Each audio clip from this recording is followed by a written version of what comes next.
네, 안녕하세요. 오늘 저희가 함께 깊이 파고들 주제는 바로 전세 사기입니다. 아유, 이게 최근 몇 년 사이 정말 많은 분들을 너무 힘들게 하고 있는 문제인데요. 그래서 오늘은 이 전세 사기 피해를 딱 겪었을 때 법적으로 어떻게 대응해야 하는지 그 구체적인 방법들을 좀 집중적으로 알아보려고 합니다. 이 내용은 법무법인 라온의 이창엽 변호사님께서 제공해 주신 자료를 바탕으로 하는데요. 사법고시 출신이시고 또 18년 경력을 가지신 베테랑 변호사님이세요. 특히 인천 지역에서 관련 상담이 그렇게 많다고 하시네요. 네, 맞습니다. 이게 전세 사기라는 게 단순히 그냥 돈을 잃는 문제, 이걸 넘어서서 정말 삶의 터전인 주거 안정 자체를 완전히 뒤흔드는 아주 심각한 문제거든요. 오늘 이 시간을 통해서 혹시라도 이런 좀 어려운 상황에 처했을 때 어떤 법적 절차를 밟아야 하는지, 또 어떤 도움을 받을 수 있는지 좀 명확하게 이해하시는 그런 계기가 되기를 바랍니다. 좋습니다.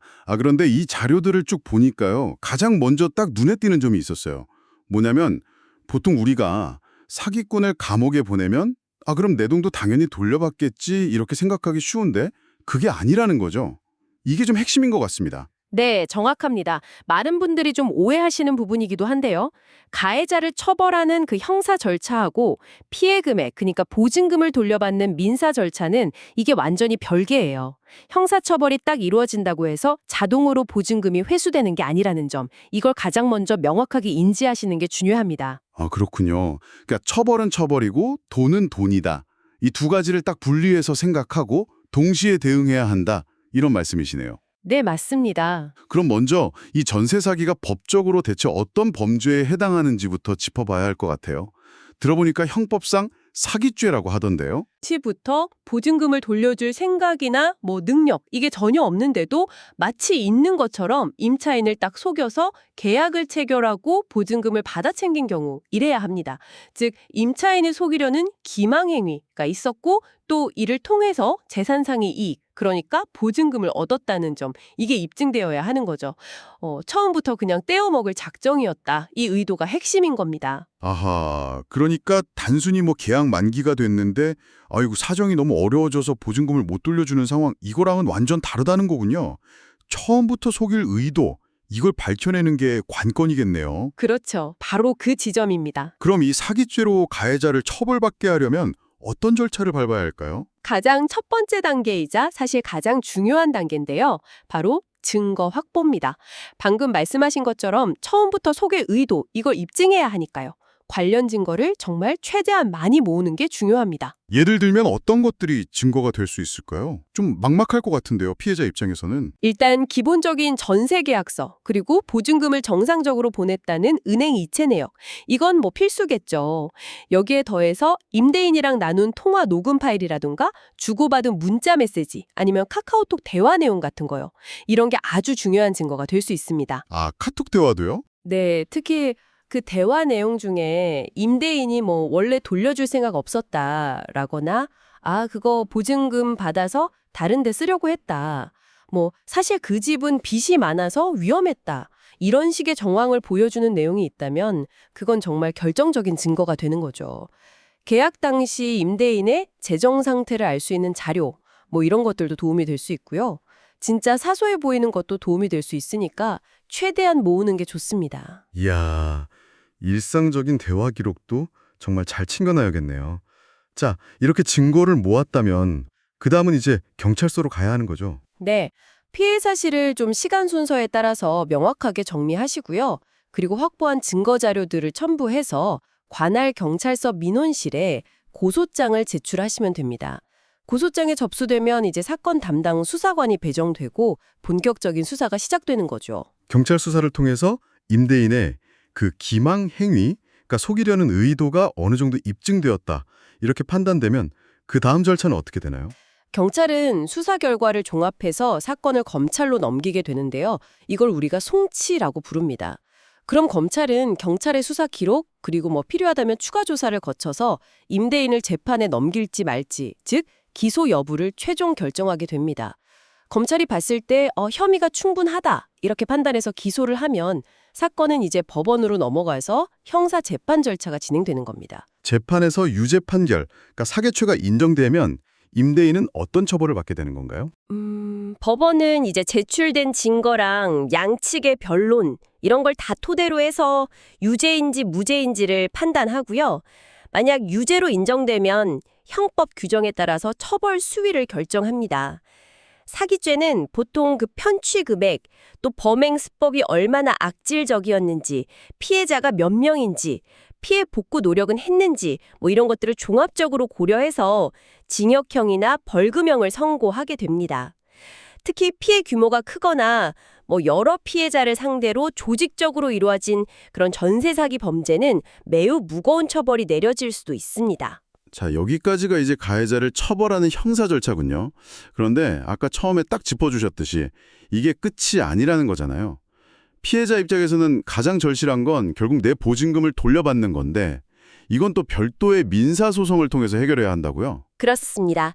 다시 한번 강조하지만 형사 고소는 국가가 범죄자에게 벌을 주는 과정일 뿐이고요. 피해자가 직접 돈을 돌려받으려면 반드시 민사소송을 진행해야 합니다. 보통 보증금 반환 청구 소송이라고 부르는데요. 쉽게 말하면 계약에 따라서 보증금을 돌려줘야 할 의무를 이행하지 않는 임대인에게 법원의 힘을 빌려서 강제로 받아내는 절차다. 이렇게 생각하시면 됩니다. 그럼 이 민사소송은 언제 어떻게 시작해야 하나요? 들어보니까 소송 전에 미리 해두면 좋은 조치가 있다고 하던데요. 네, 바로 내용증명 우편 발송인데요. 이걸 먼저 해보는 것이 좋습니다. 물론 내용증명 자체에 뭐 법적인 강제력이 있는 건 아니에요. 하지만 언제까지 보증금을 돌려주지 않으면 법적 조치를 취하겠다는 이런 공식적인 의사를 임대인에게 전달하는 효과가 있죠. 우체국을 통해서 보내면 발송 일자, 내용, 수신 여부 이런 게 다 기록으로 남거든요. 아, 기록이 남는군요. 네, 그래서 나중에 소송에서 나는 돈 달라는 요구 받은 적 없는데 이렇게 임대인이 발뺌하는 걸 막을 수 있고요. 또 임대인을 심리적으로 좀 압박하는 효과도 기대할 수 있습니다. 소송할 때는 또 내가 권리 행사를 위해 노력했다는 증거로도 사용될 수 있고요. 내용 증명을 보냈는데도 뭐 반응이 없거나 돈을 안 준다. 그런데 계약 기간은 끝나서 이사는 가야 하는 그런 상황이라면요. 덜컥 이사부터 했다가 뭔가 좀 불리해지는 건 아닐까 이런 걱정이 되는데요. 아, 정말 중요한 지점을 짚어주셨어요. 이때는 절대로 그냥 이사하시면 안 됩니다. 정말 큰일 나요. 반드시 법원에 임차권 등기 명령이라는 걸 신청하고 등기부등본에 임차권 등기가 완료된 것을 꼭 확인한 후에 이사하셔야 합니다. 이게 정말 중요합니다. 임차권 등기 명령. 그게 왜 그렇게 중요한 건가요? 그냥 이사 가면 안 되나요? 임차권 등기를 해두면요. 당신이 그 집에 실제로 살고 있지 않더라도, 그러니까 이사를 간 후에도 기존 주택에 대한 두 가지 중요한 권리, 즉 대항력하고 우선 변제권을 그대로 유지할 수 있기 때문입니다. 대항력, 우선 변제권. 그게 좀 더 쉽게 설명해 주실 수 있나요? 네, 대항력은 쉽게 말해서 집주인이 바뀌더라도 새로운 집주인한테 나는 이 집의 적법한 임차인이었으니까 나한테 보증금을 돌려주세요 라고 주장할 수 있는 힘이에요.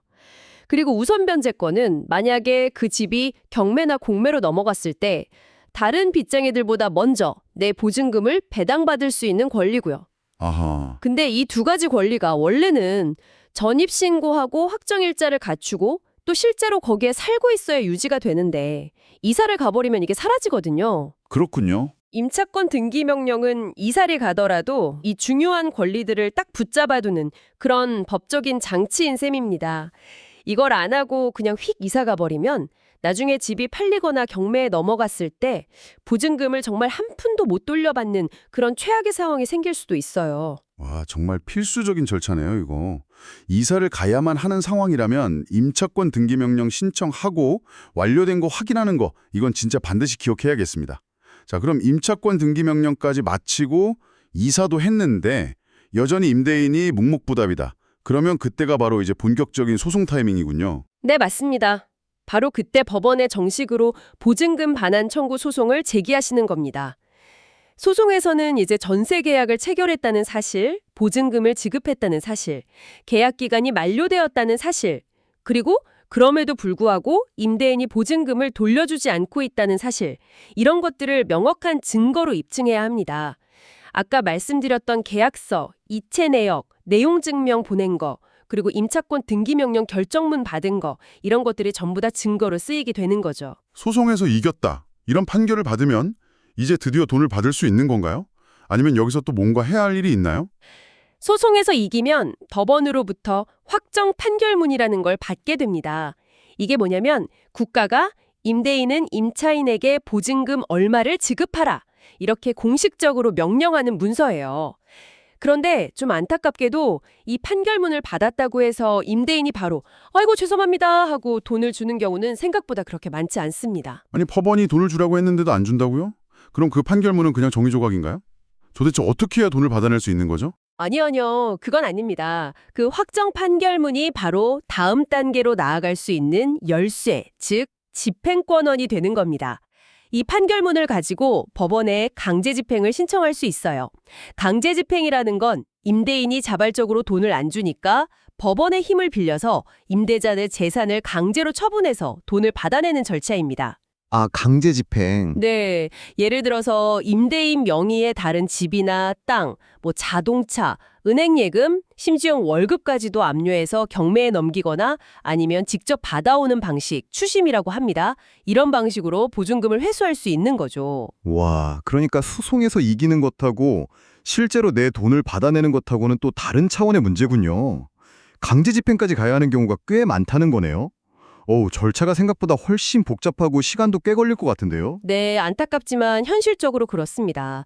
그래서 보증금 반환 문제가 딱 발생하면 정말 지체 없이 법적 절차를 시작하는 것이 중요합니다. 이게 시간이 계속 늦어질수록 임대인이 재산을 숨기거나 빼돌릴 가능성도 점점 높아지기 때문이죠.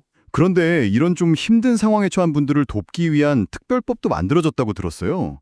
어떤 도움을 받을 수 있는지 좀 궁금한데요. 네, 다행히 전세 사기 피해자 지원 및 주거 안정에 관한 특별법이라는 게 시행되고 있습니다. 이 법은 일정한 요건을 충족해서 전세 사기 피해자로 공식 인정을 받은 분들에게 좀 실질적인 도움을 주기 위해서 마련된 법입니다. 구체적으로 어떤 지원들이 있는 건가요? 대표적으로는요, 주택도시기금을 통해서 매우 낮은 금리로 대출을 지원받을 수 있습니다. 이 자금으로 당장 이사갈 집에 보증금을 마련하거나 아니면 혹시 살고 있던 집이 경매로 넘어갔을 때 그 집을 내가 낙찰받는 데 사용할 수도 있고요. 또 그 복잡한 경매 절차를 일정 기간 좀 멈추거나 유예정지라고 합니다. 아니면 경매 대행 서비스를 지원받거나 관련 정보를 제공받는 등 이런 법률적인 도움도 받을 수 있습니다. 그리고 당장 거주할 곳이 정말 막막한 피해자에게는 공공임대주택을 우선적으로 공급하는 그런 지원책도 마련되어 있습니다. 아, 정말 다행입니다. 피해자분들의 고통을 조금이나마 덜어줄 수 있는 정말 꼭 필요한 제도들이네요. 자, 그럼 오늘 내용을 쭉 정리해보면요. 전세 사기 피해를 당했을 때는 가해자를 처벌하기 위한 형사 절차와 내 보증금을 되찾기 위한 민사 절차, 이 두 가지를 동시에 그리고 최대한 신속하게 진행하는 것이 핵심이다. 이거군요. 그렇습니다. 바로 그 점이 오늘 이야기의 가장 중요한 결론이라고 할 수 있겠습니다. 형사고소만으로는 돈을 돌려받기 어렵고 또 민사소송만으로는 가해자를 처벌할 수가 없어요. 따라서 피해 사실을 알게 된 즉시 증거를 확보해서 형사고소를 진행하는 동시에 내용증명 발송, 또 필요하다면 임차권 등기 명령 신청, 보증금 반환 청구 소송, 제기, 그리고 최종적으로 강제 집행까지 이어지는 이 민사 절차를 지체 없이 밟아 나가셔야 합니다. 물론 이 과정이 좀 복잡하고 어렵게 느껴질 수 있기 때문에 혼자서 너무 힘드시다면 변호사님 같은 법률 전문가의 도움을 받는 것을 적극적으로 고려해 보시는 것이 좋습니다. 네, 오늘 이창엽 변호사님께서 제공해 주신 자료를 바탕으로 전세 사기 피해 시 법적 대응 방법에 대해서 정말 자세하게 파고 들어봤습니다. 와, 형사고소부터 내용 증명, 임차권 등기 명령, 민사소송, 강제 집행, 그리고 특별법 지원까지. 진짜 알아야 할 것도 해야 할 것도 정말 많다는 생각이 드네요. 네, 분명 쉽지 않은 과정이죠. 하지만 미리 이런 절차들을 알아두는 것만으로도 만약 불행히 그런 상황에 처하게 되었을 때 훨씬 더 침착하고 효과적으로 대처할 수 있는 그런 기반이 될 겁니다. 핵심은 당황하지 않고 신속하게 행동하는 것. 이게 중요합니다. 네, 오늘 저희가 나눈 이야기가 혹시라도 이런 어려움을 겪고 계신 분들께 조금이나마 실질적인 정보와 또 힘이 되기를 진심으로 바랍니다. 그리고 마지막으로 한 가지 생각해 볼 거리를 던져드리고 싶습니다. 오늘은 이미 피해가 발생했을 때 어떻게 대처해야 하는지에 좀 초점을 맞췄는데요. 여기서 한 걸음 더 나아가서 만약 내가 지금 새로운 전세 계약을 앞두고 있다면 이런 끔찍한 사기를 미리 막기 위해서 어떤 점들을 가장 중요하게 확인하고 점검해야 할까 하는 질문을 스스로에게 한번 던져보시면 어떨까요? 무엇보다 예방이 최선이니까요. 오늘의 이야기 어떠셨나요? 이야기가 유익했다면 좋아요와 구독, 알림 설정 꼭 부탁드립니다.